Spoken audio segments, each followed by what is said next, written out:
This is a special podcast presentation from 700WLW.com. This is Doc Thompson On Demand. Doc Thompson, 700 WLW. So one of the main places that the Chiquita would be looking would be Charlotte. And I got an email from Rich that I thought was absolutely wonderful. He said, think of what's south of Charlotte. Miles and miles and miles of nothing. And he's right. Pull out your map and look at it.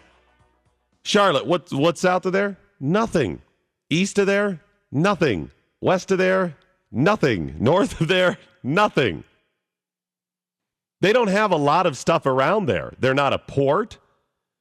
You know, they don't bring a lot to the table. So what happened? People got really smart and made it work. They found ways to make it competitive. They invested in the future, truly investing in systems that would actually be able to help for the future.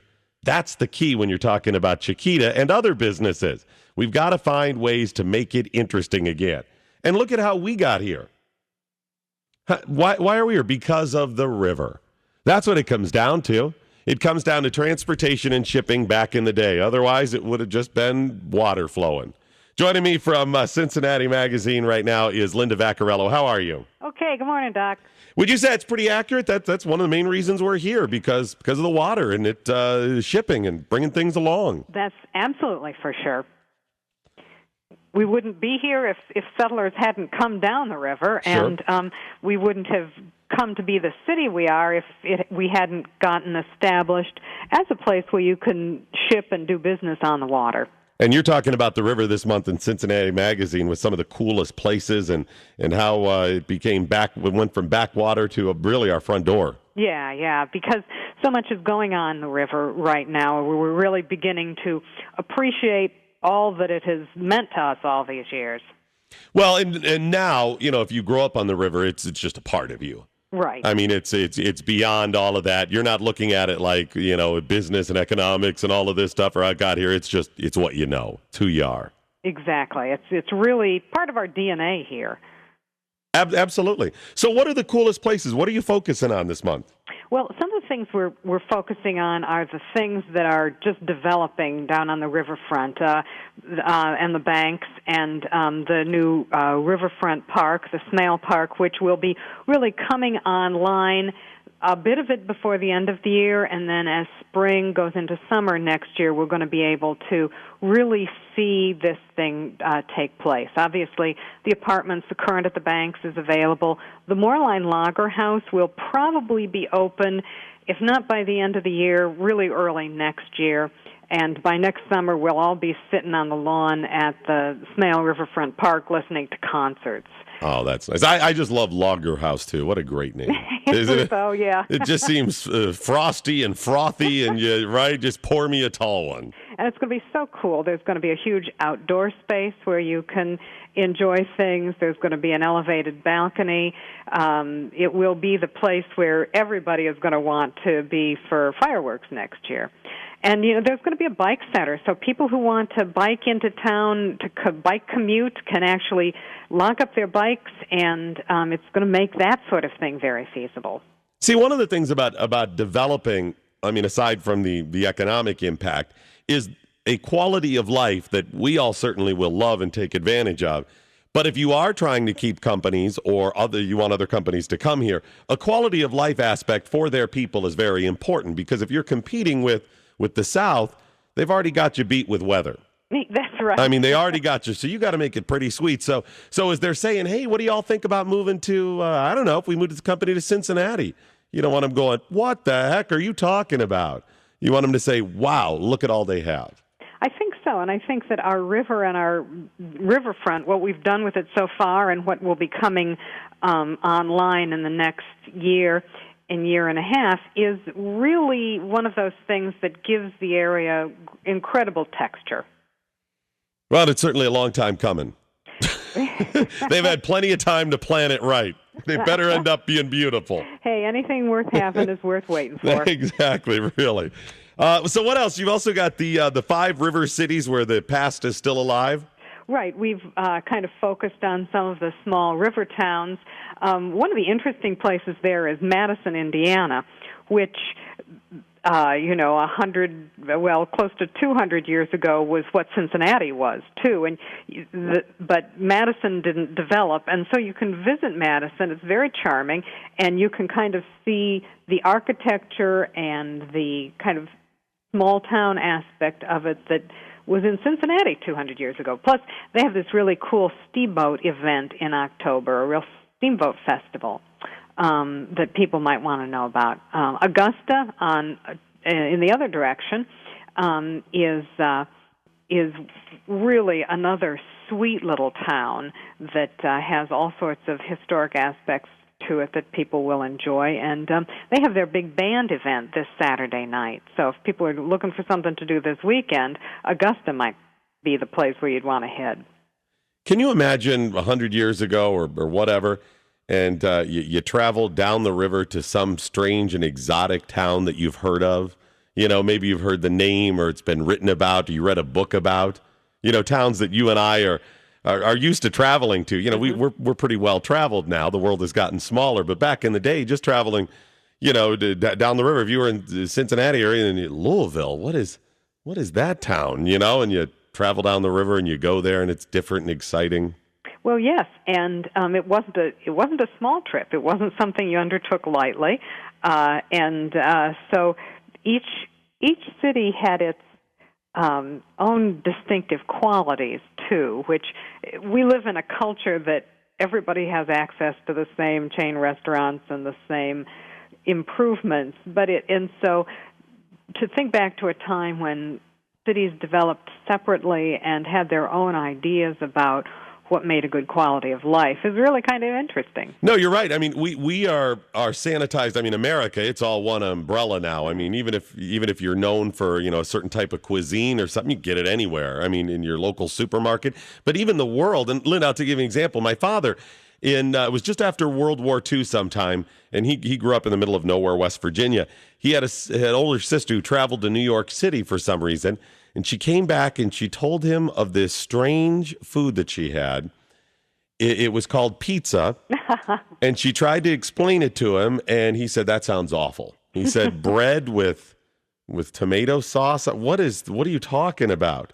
I mean, that was just after World War II. People didn't know what pizza was, and that was Europe, which, we had a lot of immigrants come from, and, relatively close by comparison to some other places around the globe. So this has only been a phenomenon the last 50 years where it's gotten really close. Of course, one of the things about Cincinnati in the 19th century was because it was a river town and because it was such a transportation hub, there was, that's why our major immigration was in the 19th century, because it was a place you could get to. And, Germans moved here, Irish moved here. They had opportunities here as opposed to more inland cities where, people didn't arrive as easily because transportation wasn't as available, and they really knew less about those places. You also have in Cincinnati Magazine, when you talk about the river, 3 creatures that are in the river. And you mentioned the Asian carp, which is pretty interesting because that's getting a lot of buzz now. Right. And, of course, there haven't been any confirmed sightings of Asian carp up in our part of the Ohio River. Further downstream, there has. But it's one of the things that, one of the creatures that could impact the ecosystem. And so we talked about 3 creatures, 2 of which, we're really trying to encourage protection for, paddlefish and freshwater mussels, and then one you need to keep your eye out for because we don't want them here. Yeah, well, the Asian carp has been pretty destructive to those different ecosystems. Right. They're doing what they can to keep it out of the Great Lakes. I know in Chicago, they've put up some barriers and nets and stuff to try to keep any from swimming off into it. It's a real problem, but I guess it's like you and I and our ancestors traveling around the globe, and Germans coming here, and people traveling. The Asian carp are making their way around, right? Exactly. I mean, we don't want them to be destructive and lose what you have, but they might be here. Exactly. All right, I appreciate you joining me. It's pretty interesting. Lots of great river information, and the cover of Cincinnati Magazine this month is absolutely beautiful. Great, beautiful river shot. Great. Good to talk to you. Linda Vaccarello from Cincinnati Magazine, thanks so much. You're welcome. It's Doc Thompson on 700 WLW. Fox 19 Storm Tracker forecast for meteorologist Frank Marzullo. Clouds increase throughout the day. A chance of rain by early afternoon. This evening, you could see some steady showers on into overnight. Overnight low around 52. Afternoon high today about 75. Tomorrow, rain and not real warm. High of only 64. 65 right now here at 700 WLW. See, that's part of the thing you're worrying about. If you're looking to get people to develop or come to your area, you got to offer them some stuff. And let's face it, although we don't have the worst weather, we certainly don't have the best. So that's not going to be something. We do have things to offer, and that's what you've got to have leadership do. Find those things to offer that'll encourage people to come here. That's the key. And unfortunately, we don't see a whole lot of that right now. In America, number one, and then certainly in the Midwest and Ohio, the tri-state. In fact, the U.S. has now fallen to 5th on the global competitiveness scale. The World Economic Forum, every year they rate countries by their global competitiveness. The U.S. used to be in the number one spot. It was pretty standard. The last time it was in the number one spot, 2008. Number one this year, Switzerland. They've been there for 3 years in a row since the U.S. dropped off. Second place, if I said who is competitive globally, is Switzerland number one, which cannot, who do you, number two, what comes to mind? I would think, I don't know, China, maybe, I guess I'd put that out there. No, they're not even up there. Singapore is number two. Sweden is down to number 3. Finland moves up to the number 4 spot. And then the U.S. Global competitiveness continues to slip. Let's go back to the phones. We got Wally and Mason. You're on 700 WLW. Hi, Scott. What I'm really calling about is I keep hearing everybody talk about the taxes that are supposed to be around with the, everybody's trying to change a tax form. Yeah, to bring it. Mm-hmm. Nobody seems to be putting out the fact that there's a House bill right now which is going to put a surcharge on your checking account of 1% of everything that moves in or out. So if you get a check for $2,000, the government's going to take $20 of it. And my opinion is that is a tax, a new tax, which our president said we weren't going to get. What is this? What is this attached to? I haven't. It's a House bill. It's on the floor right now, and I'm not at home, so I can't tell you the number because it's on my computer. But the snoops say that it is a real House bill. All right, yeah, and keep in mind, there's all kinds of bills that are introduced every session. I mean, nutty things, and they never see the light of day. Not that this one won't. I'm just saying you got to, see if it gets any traction or not. Well, the thing is that people really should be up in arms because anything that moves in and out of your checking account, the government going to take 1%. That would be a lot of money, especially to a person like myself who's retired.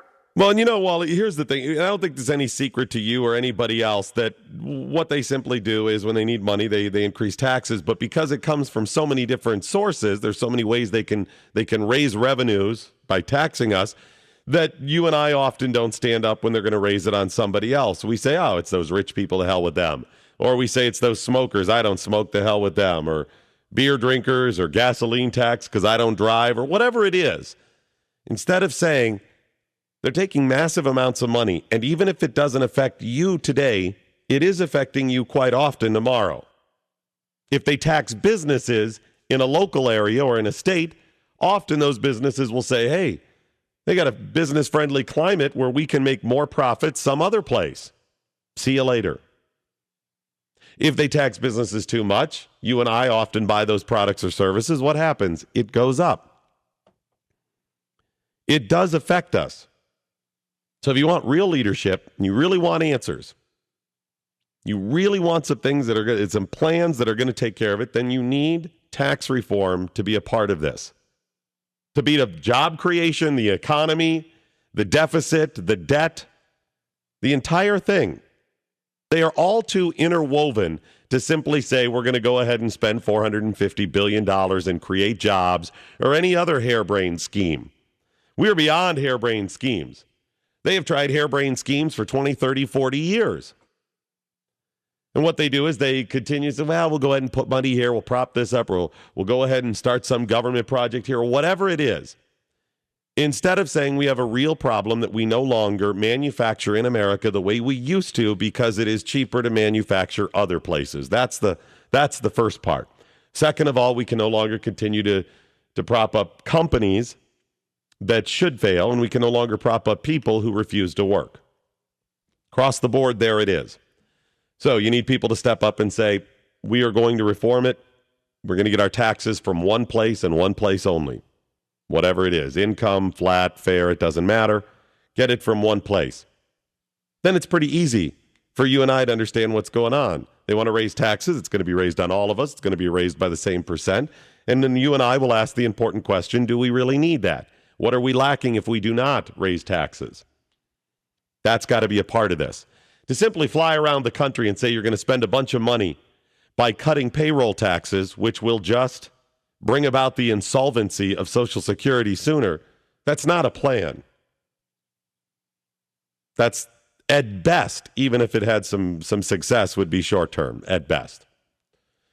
It's interesting, though. You hear a lot of people saying that if you mention Social Security being a Ponzi scheme or that it has flaws, you're just trying to kill Social Security. Meanwhile, the president who says he wants to defend Social Security and keep Social Security and says how wonderful it is the person who's saying we need to put less money towards it, which will kill it. It'll end it a lot sooner. Gary and Anderson, you're on the big one, 700 WLW. Hi, how you doing, Doc? Doing well, sir. You just mentioned the most competitive nations on earth, Sweden and Finland and all them. Aren't those like those little left-wing socialist utopias you guys are always talking about? I mean, Sweden has much higher tax rates than the United States. How could it be more competitive? I don't understand. You keep saying that high taxes drive away jobs and economic opportunity, but if you look at the high-tax states like New York, New Jersey, California, Connecticut, Massachusetts, their per capita incomes are much higher than like Texas, Mississippi, Louisiana, places like that. And you really think you can compare New York to Mississippi right now? Well, I mean, you're look at their history, Gary. You could compare New York to Mississippi. The fact that Wall Street's there. Do you know what New York has been going through for the past couple of years? Do you know the rich people who have bailed from New York? Yeah, but I would still fathom to guess there's a lot more rich people in Manhattan than there are in Jackson. Well, of course, that's where Wall Street is. But Gary, Gary, hang on a second. But as you see companies leave, Fortune 500 companies leave areas like Chiquita, and they take those jobs with them, what do you think happens there? Well, of course they go down. Well, there you go. And if they keep hammering places like New York and you see more and more people leave, how competitive do you think it's going to be in the future? How competitive is it going to be? It's not. Doc Thompson, 700 WLW. Doc Thompson at 700 WLW. Tomorrow morning at about 10:35, like we do every Thursday morning at 10:35, it's game day. Your chance to win some great prizes. Also have a little fun on the radio. Oh, I got a great game for tomorrow. Trust me, this is one you're definitely going to want to listen to. It's going to be great. It's powered by Frisch's Game Day on 700 WLW tomorrow, 10:35. All right, speaking of those companies and the plan to just give them more and more money, how is the president's plan to crack down on tax loopholes in that on some companies, how is that any different, them getting these loopholes and companies existing, than him bailing them out? He supported the bailout measures, and he also gave more government money to some companies. How is that any different than what the other people want to do or have done? I mean, he wants to blast them saying, oh, they're pro-business and they're not for the working person. Does it matter what companies he invests in? Because, see, he calls it investing in companies when they're green companies. You're investing in it. You're still giving them government money. How is that any different than a loophole that gives General Motors the ability to pay no taxes, or oil companies or whatever, just because it's companies that contribute to your campaign, or you like that they're green, you like the agenda, is still you giving up the money. In his perspective, some it's investing, some it's loopholes. 2 years ago, there was simply a vacant lot where now a building stands. The building, Solyndra. It is empty. 1 year ago today, the president stood in that company that creates solar panels, or sought to create solar panels, and said, at that time, 1 year ago, this was a vacant lot. Promoting the fact that the $500 million that the U.S. government gave them was very beneficial because that was investing. Here it is a year after he made that statement and stood out there and heralded the success. They are now done. They are filing bankruptcy. There's new information on them, by the way. They are being investigated. They are under investigation. In fact, a bunch of the CEOs or executives had their offices and computers raided, and they were looking through files. So that's the latest with Solyndra. 2 years ago, the president supported giving them $500 million, approved the bill to make sure they could break ground and invest in green energy. They either did not manage it properly, or it was a bad plan to begin with, because they lost their company. They went belly up. And in the process, $500 million of our tax dollars. If that $500 million had been a loophole for one of the oil companies, what would people be saying? What would the president say? Outrageous that they got $500 million. At least if it was an oil company or something that's still existing, the money is still in play for the investors, or somebody's getting it. This is just bankrupt money. Let's go to Gene and Cheviot. You're on 700 WLW. I got a question for your listeners, Doc. When this last stimulus package came out, I noticed in my neighborhood right after it came out, about at least, I counted 6 small, mostly I think every one of them was minority-run little markets and hairstyling places. They didn't have very much products on their shelves, or wasn't very. And then not soon after they opened up, within a year, they were all of them shut down. And I just wondered if your listeners would comment if they've seen that happen all over Cincinnati. If this was part of that stimulus, what happened? It's something fishy about that. You know, someone got a bunch of money to open a business and then took it and left. Something's weird about it, and I just wanted to throw it out there and see if any of your listeners experienced it in their neighborhoods. Yeah, absolutely. In fact, if people want to email, that'd probably be the best way to do it, and then we could discuss it in the future. Just email Doc at 700WLW.com. Not sure how much time we'll get to it today. But certainly, yeah, if you're familiar with that, if you've seen that happen. Some of it just be going out of business, though. More than businesses getting money as part of stimulus. I mean, Solyndra was an example, and there's other ones as well. But really, the people who got money that ended up failing because they were encouraged to do so, not only given it but encouraged, were people who bought too much house. It's part of the housing bubble, inflation, and then bursting, and that was through Fannie and Freddie. They were encouraged to go out and buy houses, and no, we don't need to know about your credit score. No. It doesn't matter if you're not working. Sure, you can have a $4 million house. Steve in Mainville, you're on 700 WLW. Thank you. Had a Republican president done what Obama did with the Solyndra? That would have been a top news story on every network as a presidential scandal, and that Republican president would have been investigated and everything else. It ended up being $535 million that they supported in loans and tax breaks and whatnot to Solyndra, and they went belly up 2 weeks ago, and somehow people just forget the president supported it. He stood in their factory saying 1 year ago, this was just an empty lot, and here we are. Look, they're creating jobs, green jobs, and making a great product. Flush down the toilet. Another note, in Cincinnati, they mentioned Chiquita was moving away, and they talked about that for like 5 minutes last evening. And I wondered why it's part of the news story is that Carl Lindner is a big deal with Chiquita. Mm-hmm. I wondered why they never mentioned his name. That has to, I mean, that's news. That's noteworthy in the story. Absolutely. Well, and then I want to make sure you understand, too, they're not moving away yet, Steve. Right. Yeah, it's a possibility. I just don't want people to get confused. You know, we still have that streetcar that may keep them here. That still may keep them here. Don't put the cart before the, well, that wouldn't apply. Just don't do it yet. They may still be here. Yeah, I don't know why they didn't mention. We mentioned Carl Lindner when I had Dan Monk on last hour. We talked about it, or about a half hour ago. We'll see what happens. We'll see if they can actually find a way to be competitive. Trust me, though, if Mark Mallory and council and other people don't come up with some plans real soon, and the plan cannot simply be streetcar. Hey, why don't you stay? We got a streetcar. Woo! Hey, why don't you stay? We got the Banks project. Woo! Hey, why don't you stay? We got a casino. Woo! These things are not going to help the problem.